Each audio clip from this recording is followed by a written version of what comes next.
যেটা আপনি আগে শুনেন নাই। দাড়ি কাটা, মিথ্যা কথা বলা, বলেন আমি কি ওয়াজ করব যেটা আপনি আগে শুনেন নাই। এখন শুধু মানার পালা। এখন কি 3 বছর লাগাতার ওয়াজ হয়েছে, আর দরকার নাই। এখন মানার সময়। কিসের সময়? জানা হয়ে গেছে অনেক। দাড়ি কাটা হারাম, সুদ খাওয়া হারাম, ঘুষ খাওয়া হারাম, জেনা করা হারাম, মিথ্যা বলা হারাম, বাপ মায়ের সাথে বেয়াদবি করা হারাম, হারাম উপার্জন করা হারাম, ধোঁকাবাজি করা হারাম, সবই তো জানা হয়ে গেছে। এখন মানার সময়। দাড়ি কাটা হারাম, টাকুর নিচে প্যান্ট পরা হারাম, বাম হাতে খাওয়া হারাম, সবই তো জানা হয়ে গেছে। এখন মানার সময়। এখন মানার সময়। ফজরে আর এশায় মুনাফিক যেতে পারে না। মুসলমান আর অমুসলমানের মধ্যে পার্থক্য হচ্ছে সালাত। সবই তো জানা হয়েছে। এখন মানার সময়।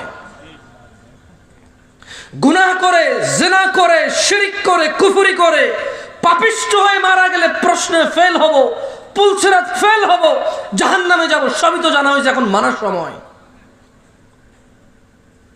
প্রত্যেকটা খারাপ কাজ থেকে বিরত হয়ে আল্লাহ সন্তুষ্ট হয়ে এমন কাজ করো যদি পৃথিবী ত্যাগ করতে পারি, মাওয়াহিদ হয়ে, সুন্নি হয়ে, জান্নাত হবেই হবে, এটা জানা হয়ে গেছে। এখন ওই কর্ম করে জান্নাতের উদ্দেশ্যে গমন করার সময়।